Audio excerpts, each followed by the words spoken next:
اس لیے کہ حضرت جبریل علیہ السلام نوری فرشتوں کے سردار ہیں، لیکن معراج کی رات یہ حضرت جبریل بھی بولتے ہیں لو دنوت لانملت اللہ ترکتو، یا رسول اللہ اگر انگلی کا ایک پورا بھی آگے بڑھتا ہوں تو جل کے راکھ ہو جاؤں گا، لیکن محبوب پورا نہیں بلکہ سارے کے سارے آگے بڑھتے ہیں، جسم بھی سلامت ہوتا ہے، دستار بھی سلامت ہے، اور واپس آتے ہیں تو پھر کمال کا انداز یوں پیش کرتے ہیں، فرمانے لگے رب کا میں نے جب دیدار کیا، رب کے جب میں نے جلووں کو دیکھا، فرمایا پھر رب ذوالجلال نے اپنی شان کے مطابق اپنے دونوں ہاتھوں کو فوضع یدہ علی منکبی، فرمایا میرے کندھوں پہ رکھتا ہے، فرمایا فوجدت بردہا بین صدیہ، فرمایا اس کی ٹھنڈک میرے سینے میں پہنچتی ہے، فعلمت ما فی السماوات والارض، فرمایا جب گیا تھا تو بھی کمال والا تھا، لیکن جب آتا ہوں تو پھر زمین بھی میرے سامنے نہیں چھپ سکتی ہے، آسمان بھی میرے سامنے نہیں چھپ سکتا ہے۔ نعرہ تکبیر، نعرہ رسالت، نعرہ رسالت، عظمت و شان مصطفیٰ۔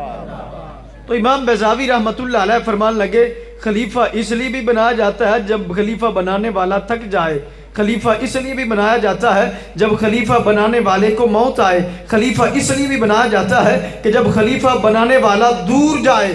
رب ذوالجلال ان تینوں چیزوں سے پاک ہے، فرمایا چوتھی وجہ یہ ہے کہ رب نے امت کو پیدا فرمایا تھا، اب یہ مخلوق بشر ہے، یہ رب کے کلام کو برداشت نہیں کر سکتی تھی، فرمایا درمیان میں ایک وسیلے کی ضرورت تھی کہ جو رب سے کلام حاصل کرے، امت میں تقسیم کرے، فرمایا پہلے یہ تھا اگر پہاڑوں پہ ایک لفظ آتا ہے، ایک کلام، ایک جملہ آئے تو پہاڑ ریزہ ریزہ ہو جائے، اب وہی کلام ہے اور پورا قرآن ہے، نبی کے سینے پہ اترتا ہے، پھر نبی اس جلالی کلام کو جمال میں یوں تقسیم کرتے ہیں، فرمایا پھر اس کلام کو 4 سال کا بچہ پڑھ رہا ہے تو سلامت ہے، حافظہ بھی سلامت ہے، زبان بھی سلامت ہے، بلکہ حافظہ اور تیز ہوتا ہے، اور جو ہے چہرے کے احوال بھی سلامت ہے، چہرے کی جو تغیر و تبدل کے حالات ہوتے ہیں اس میں بھی کوئی اثر نہیں پڑتا ہے، فرمایا یہ کمال ملا ہے تو محبوب علیہ السلام کی ذات کا ہے، فرمایا درمیان میں عظیم ترین وسیلہ جسے کہا جاتا ہے وہ ہمارے نبی صلی اللہ علیہ وسلم کی ذات ہے۔ سبحان اللہ، سبحان اللہ، بے شک۔ تو کس لیے محبوب علیہ السلام کو خلیفہ بنایا؟ تاکہ وہ کلام جو پہاڑ بھی برداشت نہیں کر سکتے تھے، اتنا جلالی کلام تھا، محبوب درمیان میں وسیلہ بنے ہیں، اب وہ جلال جمال میں تبدیل ہو کے آتا ہے کہ پہلے پہاڑ ریزہ ریزہ ہو جائے، اب چھوٹا سا بچہ بھی پڑھے تو صحیح سلامت نظر آئے، تو یہ کمال ہے ہمارے نبی صلی اللہ علیہ وسلم کی ذات کا۔ اس پر امام بیضاوی رحمت اللہ علیہ فرماتے ہیں اے لوگوں یاد رکھو، پوری کائنات کو دیکھو تو یہ وسیلے کے بغیر نہیں چل سکتی، حتیٰ کہ آپ نے فرمایا انسان جو اپنی ٹانگوں پہ چلتا ہے یہ بھی بغیر وسیلے کے نہیں ہے، یعنی جو کہتے ہیں نا میں وسیلہ نہیں مانتا، آپ نے فرمایا اسے پھر لنگڑا بھی ہونا پڑے گا، پھر لولا بھی ہونا پڑے گا، بے شک بے شک۔ کیوں؟ آپ نے فرمایا درمیان میں ایک وسیلہ ہوتا ہے کہ جو دونوں طرف سے تعلق کو قائم رکھتا ہے، فرمایا اب رب کی ذات کو کون پہچانتا تھا؟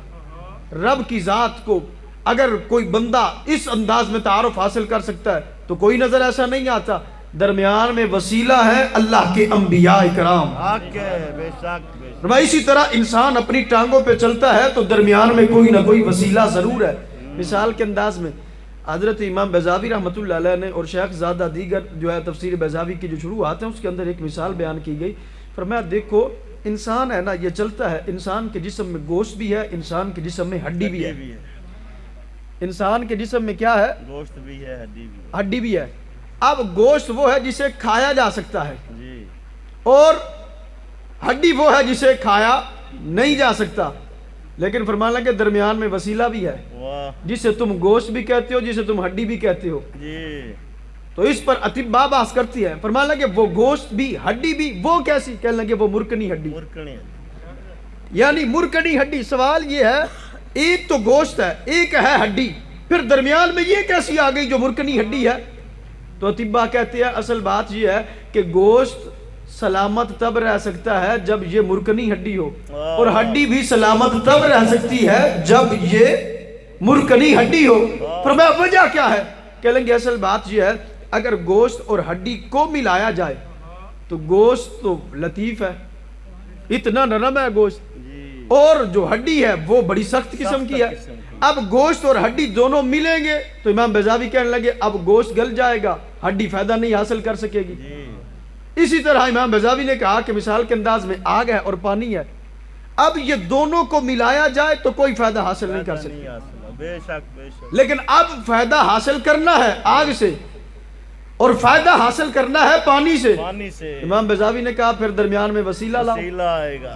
کہ کوئی ایسی چیز بھی ہو جو آگ سے گرمی لے پھر پانی تک پہنچائے تو وہ بھی سلامت رہے، پانی سے فائدہ بھی سلامتی میں حاصل کر لے۔ کیا بات ہے، فرمایا پھر درمیان میں دیجکا لانا پڑے گا، پتیلا لانا پڑے گا۔ کیا بات وہ ہے۔ اگرچہ پہلے یہ تھا کہ دونوں کو ملایا جائے تو پھر یہ کردار کچھ نہیں ادا کر سکتے تھے، لیکن درمیان میں وسیلہ آیا ہے جسے پتیلا کہتے ہیں، واہ تو کہنے لگے اگرچہ پتیلا تھا لیکن جب درمیان میں آیا ہے اس نے آگ کی تپش کو محسوس کیا ہے، پانی تک پہنچایا ہے، یعنی فائدہ آگ سے بھی لے رہا ہے، فائدہ پانی سے بھی لے رہا ہے۔ حق ہے، بے شک بے شک، تو امام بیضاوی نے کہا اسی طرح جسم ہے نا جی۔ تو ایک ہے گوشت، ایک ہے ہڈی، ایک ہے سخت ہڈی، ایک ہے گوشت۔ فرمایا اگر دونوں کو ملایا جائے، اطباء کہتے ہیں گوشت گل جائے گا، ہڈی بھی ختم ہو جائے گی، نہ ہڈی کو فائدہ ہوگا نہ گوشت کو فائدہ ہوگا۔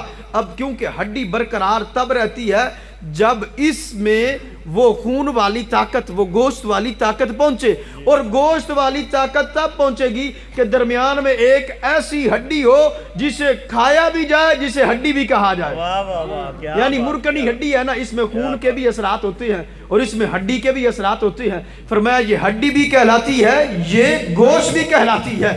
فرمایا وجہ کیا ہے؟ اصل بات یہ ہے کہ اگر یہ ہڈی ہوتی، سخت ہڈی ہوتی، تو پھر اس سے فائدہ حاصل نہیں کیا جا سکتا تھا۔ اگر گوشت اور ہڈی کو ملایا جاتا تو پھر فائدہ نہیں مل سکتا تھا، انسان اپنی ٹانگوں پہ نہیں چل سکتا تھا۔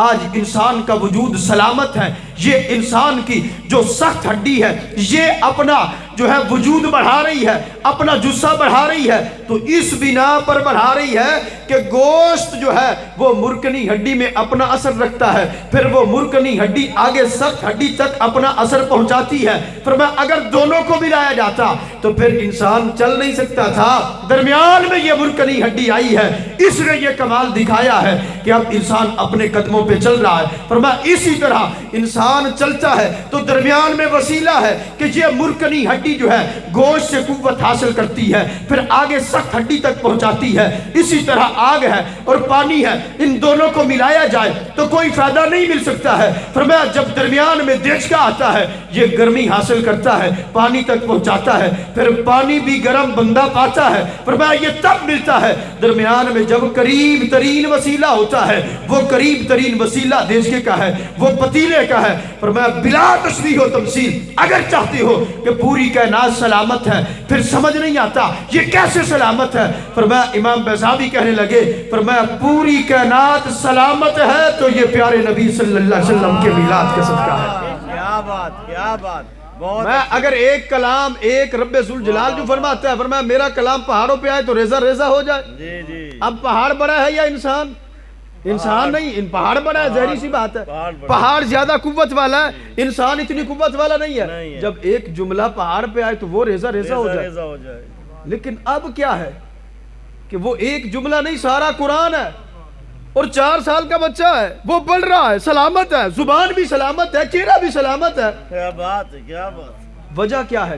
اصل بات یہ ہے کہ درمیان میں وسیلہ جو ہے جی کہ جلالی کلام تھا، بڑا جلالی کلام تھا کہ پہاڑوں پہ آئے تو ریزہ ریزہ ہو جائے، لیکن یہ محبوب کے سینے کا کمال ہے کہ محبوب کے سینے پہ جب یہ کلام اترا ہے، محبوب نے اس جلال کو جمال میں تبدیل کر کے امت میں تقسیم فرمایا ہے۔ حضرت امام احمد رضا خان فاضل بریلوی رحمت اللہ علیہ آپ فرماتے ہیں کہ اگر بندہ بسم اللہ پڑھے تو بسم اللہ بھی محبوب کے میلاد کو بھی بیان کرتا ہے، محبوب کے عظیم وسیلے کو بھی بیان کرتا ہے۔ سبحان اللہ، امام احمد رضا خان فاضل بریلوی رحمت اللہ علیہ آپ نے فرمایا وجہ کیا ہے؟ جس طرح ہم پڑھتے ہیں نا بسم اللہ الرحمن الرحیم، اب سوال یہ ہے کہ معنی پڑھتے ہیں ہم اللہ کے نام کے ساتھ ابتدا، اللہ کے نام سے شروع، جی یہ بھی تو ہو سکتا تھا نا کہ باللہ الرحمن الرحیم اسم کو نکال دیا جاتا، تو کہنے لگے با حرف جار ہے، حرف نہ مسند ہوتا ہے نہ مسند الیہ ہوتا ہے، یعنی یہ کسی یہ نہیں ہے کہ یہ خود اپنے آپ میں پاورفل ہو کہے کہ میں سب کچھ ہوں، میں بڑا کچھ کر سکتا، بلکہ کچھ نہیں ہے۔ حرف آ جائے تو حرف کیا کر سکتا ہے؟ کچھ نہیں ہے، سے الہ کچھ نہیں۔ مثال کے انداز میں من ہے، یہ حرف ہے، اب کہو من کا معنی تو سے ہے، سے کیا مطلب؟ سے آ گیا، بس سے آ گیا، نہ آگے نہ پیچھے، کوئی مطلب نہیں۔ تو کہنے لگے یہ تب پورا ہوتا ہے جب کوئی اس کے ساتھ آئے، جب یہ کسی کے ساتھ لگ جائے گا بے شک۔ تو کہنے لگے با حرف ہے۔ اعلیٰ حضرت نے فرمایا با سے مراد مخلوق ہے۔ واہ، تو جس طرح لفظ سے آ جائے تو کوئی مطلب نہیں، بس ایسے ہی خالی کا خالی ہے۔ فرمانے لگے درمیان میں کسی کلام کی ضرورت ہوتی ہے کہ جو بتائے کہاں سے کہاں تک چلا، کہاں سے کہاں تک۔ فرمانے لگے اسی طرح درمیان میں ایک وسیلہ آیا کہ وہ وسیلہ ایسا ہو کہ جس کا تعلق اس کے ساتھ بھی ہو، جس کا تعلق اس کے ساتھ بھی ہو۔ تو اعلیٰ حضرت نے فرمایا بسم اللہ، با سے مراد ہے مخلوق، اسم سے مراد ہے نبی کی ذات۔ اللہ اکبر۔ فرمایا آگے اللہ، یہ رب کی ذات ہے۔ فرمایا اب دیکھو جب با آئی ہے، اسم نے اتنی شفقت دکھائی ہے کہ اپنا حمزہ گرا کے با کو ساتھ ملا لیا ہے۔ فرمایا یہ نبی صلی اللہ علیہ وسلم کی شفقت ہے کہ محبوب علیہ السلام اس انداز میں مخلوق کے ساتھ مل گئے ہیں۔ فرمایا پہلے تو پڑھ رہے تھے اللہ، لیکن جب اسم آیا ہے فرمایا اس سے مراد نبی کی ذات ہے۔ فرمایا پھر جب اللہ علیحدہ پڑھا جاتا تھا، جب اسم آیا نبی کی ذات آئی تو پھر اللہ نے بھی حمزہ گرا دیا ہے۔ اب ملہ تو حضرت عبداللہ بن رواحہ، حضرت ابو ہریرہ، دیگر اصحاب یہ کہتے تھے، فرمانے لگے رب ذوالجلال نے اپنے نام کے ساتھ اپنے نبی کے نام کو اس طرح ملایا ہے، فرمایا جہاں رب کا نام ہوتا ہے ساتھ رب کے حبیب کا نام بھی ہوتا ہے۔ تو اعلیٰ حضرت بولو نعرہ رسالت، نعرہ رسالت، جشن عید میلاد النبی، علماء حق اہل سنت۔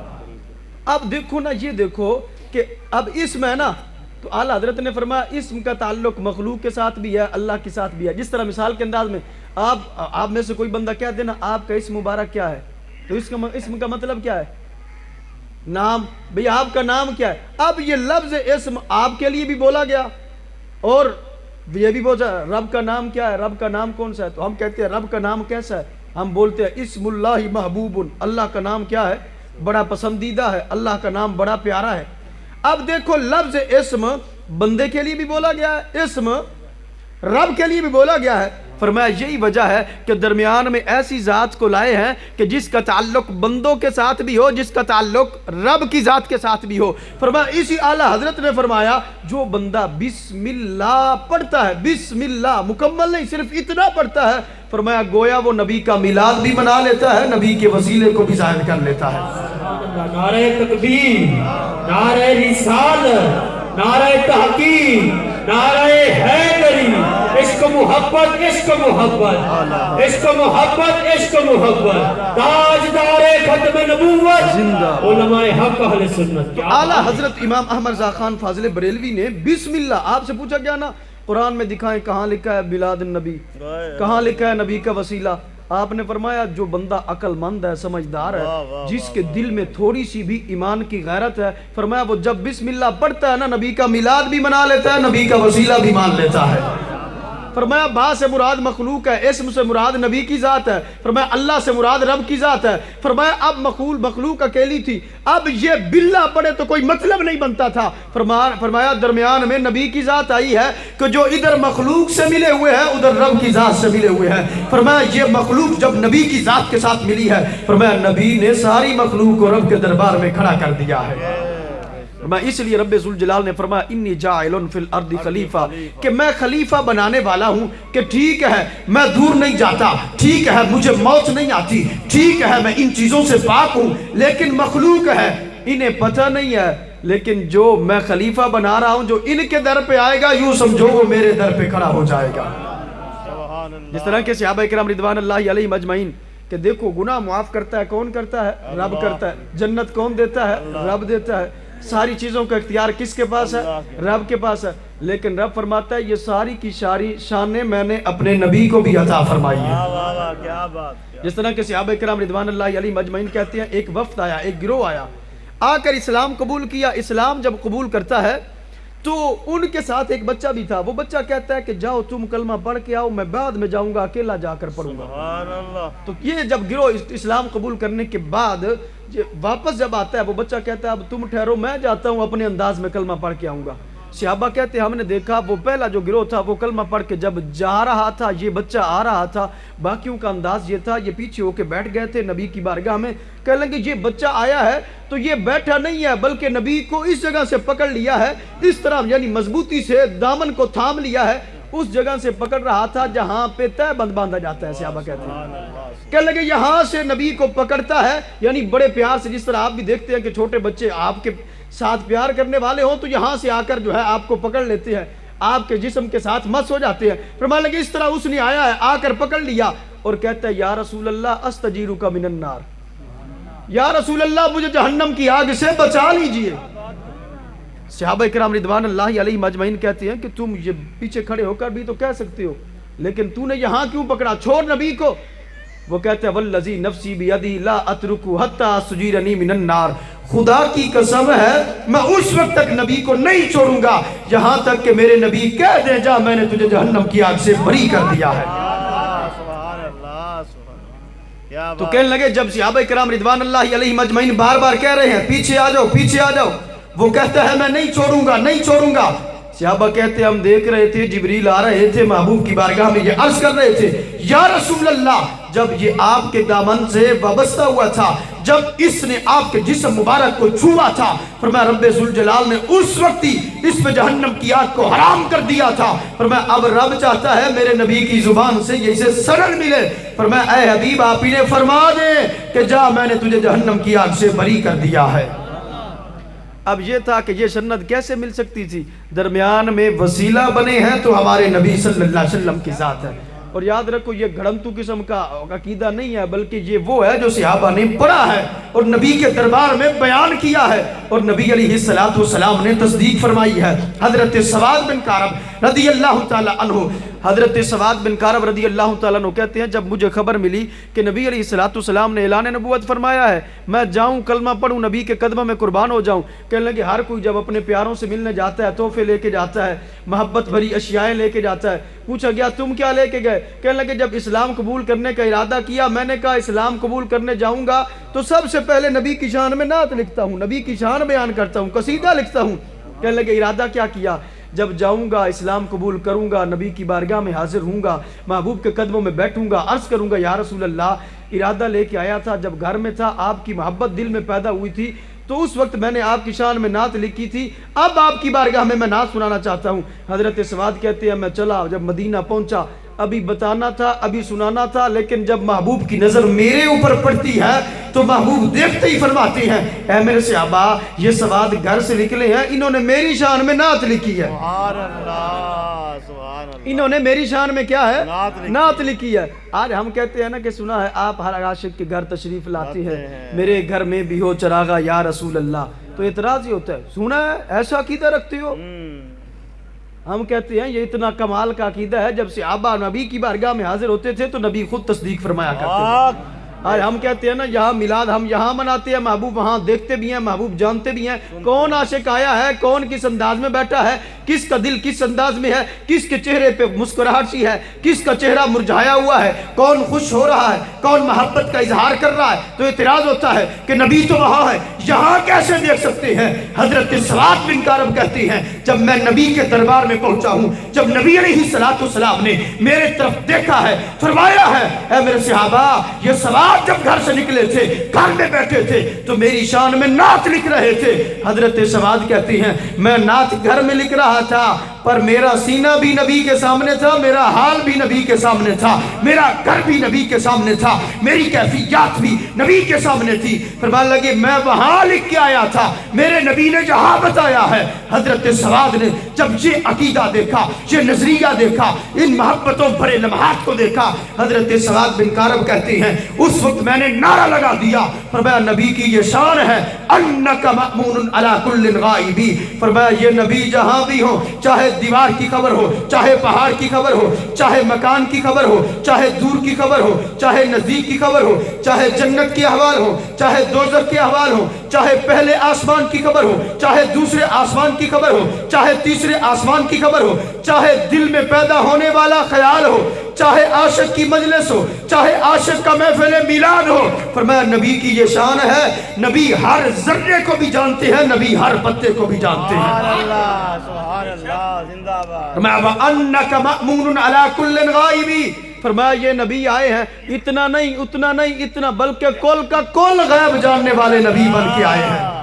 حق ہے، حق۔ فرمایا جو یہ ڈھنکو قسم کا اتنا جانتے تھے اتنا نہیں جانتے تھے اتنا اختیار تھا، صحابی جب بتا رہے تھے فرمایا میرے نبی کی یہ شان ہے وَأَنَّكَ مَأْمُونٌ عَلَىٰ كُلِّ غَائِبٍ، فرمایا جب نبی کی شان بیان کرنی ہو تو پھر توتا موتا پیمانہ نہیں لے کے بیٹھنا بلکہ یہ سینہ کشادہ لے کے بیٹھنا ہے، بس اتنا کہہ دینا ہے میں نبی کی شان مانتا ہوں تول تول کے نہیں بلکہ سینہ کھول کے مانتا ہوں۔ حضرت سواد بن کعب نے کہا میں نے کہہ دیا یا رسول اللہ، پتے کی خبر بھی آپ جانتے ہیں، ذرے کی خبر بھی آپ جانتے ہیں، اللہ نے آپ کو ہر غیب کی خبر دینے والا نبی بنا کے بھیجا ہے، ہر شے کا بیان آپ جانتے ہیں، ہر ذرے کا بیان آپ جانتے ہیں، ہر چیز کا بیان آپ جانتے ہیں، یا رسول اللہ میں گواہی دیتا ہوں۔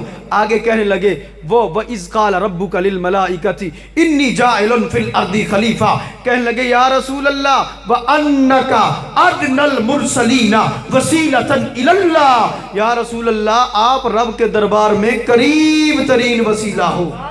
یا رسول اللہ جب بھی کوئی مشکل آئی ہے ایسا نہیں ہوا آپ کے نام کا وسیلہ پیش کیا ہو مشکل نہ ٹلی ہو، یا رسول اللہ آپ کے نام کا وسیلہ پیش کرنے کی دیر ہوتی تھی، یا رسول اللہ وہ دعا والے ہاتھ بعد میں نیچے آتے تھے، رب مشکلوں کو پہلے ٹال دیتا تھا۔ بات نعرہ تکبیر، نعرہ رسالت، نعرہ تحقیق، نعرہ حیدری، تاجدار ختم نبوت، تاجدار ختم نبوت، انہیں جانا، انہیں جانا، انہیں جانا، انہیں جانا، بس انہیں جانا، تاجدار ختم نبوت۔ زندہ باد۔ یہ حضرت سواد بن قعب کہنے لگے وَأَنَّكَ أَدْنَى الْمُرْسَلِينَ وَسِيلَةً إِلَى اللَّهِ، یا رسول اللہ آپ تو رب کے دربار میں قریب ترین وسیلہ ہو۔ آگے کیا کہنے لگے؟ کہنے لگے یبنا اکرمین الاتائبی، یا رسول اللہ آپ رب کے دربار میں قریب ترین وسیلہ بھی ہیں، آپ سب سے زیادہ کریم ماں باپ کے بیٹے بھی ہیں، سبحان اللہ، سبحان اللہ۔ سب سے زیادہ عزت والے ماں باپ کے بھی بیٹے ہیں۔ تو آج معاذ اللہ ہمیں بڑا دکھ ہوتا ہے، کچھ تو ایسے ہیں جنہوں نے اپنی کتابوں میں لکھا کہ نبی کے والدین تو مومن ہی نہیں تھے، استغفر اللہ، نبی کے والدین تو معاذ اللہ مشرک تھے۔ استغفر اللہ، اب فتاوی رشیدیہ کے اندر موجود ہے کہ نبی کے والدین تو مومن نہیں تھے۔ سوال یہ ہے کہ ایک بندہ کہے کہ یہ جو علاقے کا چودھری صاحب ہے نا یہ بڑا اچھا ہے، بڑا عظیم ہے، بڑا کریم ہے، تو اس کے نام کی محفل سجائے کہ جی چودھری صاحب نے ساری زندگی اتنا کام کیا، اتنا اچھا کام کیا، جب بھی ملتا ہے محبت سے ملتا ہے، سر جھکا کے ملتا ہے، ادب سے ملتا ہے، لیکن کہے چودھری صاحب کمال کے سخی بندے ہیں، کمال کی شفقت والے ہیں، لیکن اس کے والد جو ہے وہ پکے کافر تھے، استغفر اللہ۔ تو کیا یہ چودھری کی تعریف ہوگی؟ نہیں، تو معاذ اللہ وہ جو کہتے ہیں ہم نبی سے بڑا پیار کرتے ہیں، نبی سے بڑا عشق کرتے ہیں، ہم نبی کی بڑی سیرت بیان کرتے ہیں، ہم نبی کی عظمت کا بڑا بیان کرتے ہیں، انہوں نے اپنی کتابوں کے اندر جو لکھا کہ نبی کے والدین تو مومن ہی نہیں تھے، استغفر اللہ۔ تو کیا یہ محبت ہے؟ نہیں، تو یاد رکھو، یاد رکھو آج کے اس دور کے اندر محبت تب سچی ثابت ہوتی ہے۔ آج مثال کے انداز میں آپ کا کوئی دوست ہونا، محبت کرنے والا ہونا، کہ جب کوئی کہہ دینا جس سے تو محبت کرتا ہے وہ تو سیدھا بھی نہیں چلتا، وہ تو سیدھا ہی نہیں چلتا، یعنی جو ہے تو ٹھیک ٹھاک ہٹا کٹا جوان ہے، جب چلتا ہے تو سینہ تان کے چلتا ہے، وہ جس کو تو نے اپنا دوست بنایا ہوا ہے تو وہ تو کبھی لنگڑا کے چلتا ہے، کبھی جو ہے ٹانگ اٹھا کے چلتا ہے، تو تم کیا کہتی ہو؟ نہیں وہ چلتا تو ٹھیک ہے لیکن جس راستے پہ چل رہا ہوگا وہاں کوئی کھڈا ہوگا، تو اس لیے جو ہے وہ نیچے ایک پیر ہو گیا۔ یعنی آج کا لولا لنگڑا دوست ہو تو اس کی محبت میں بھی اور اس کی جو ہے شان میں تم جھوٹی دلیلیں گھڑ لیتے ہو، لیکن نبی کی شان تو وہ ہے جو رب بیان کرتا ہے، اللہ، نبی کی شان تو وہ ہے جو ہر نبی بیان کرتا ہے۔ حضرت آدم علیہ السلام کا جب وقت وصال قریب آتا ہے نا، ہر باپ جب وقت وصال قریب آئے تو بیٹے کو کہتا ہے میری یہ جائیداد ہے، تم نے اس کا خیال رکھنا ہے، اس کا خیال رکھنا ہے، لیکن حضرت آدم کا جب وقت وصال قریب آتا ہے تو آپ کہتے ہیں میرے بیٹے وقت وصال قریب ہے لیکن تم نے نبی کے میلاد کا خیال رکھنا ہے۔ فرمایا کلما ذکرت اللہ فذکر اسم محمد، اے میرے بیٹے اتنا کہوں گا جب بھی اللہ اللہ کرنا صرف اللہ اللہ نہیں بلکہ محمد الرسول اللہ بھی کرتے نظر آئیں گے۔ یعنی یہ وہ عمل ہے، یہ وہ عمل ہے جو اللہ کا نبی حکم دے رہا ہے اور آگے کسی عام کو نہیں بلکہ نبی کو حکم دے رہا ہے۔ سوال یہ بھی پیدا ہوتا ہے حضرت آدم علیہ السلام کے تو باقی بھی بیٹے تھے، حضرت شیس کو کیوں کہا؟ شیس کو کیوں کہا؟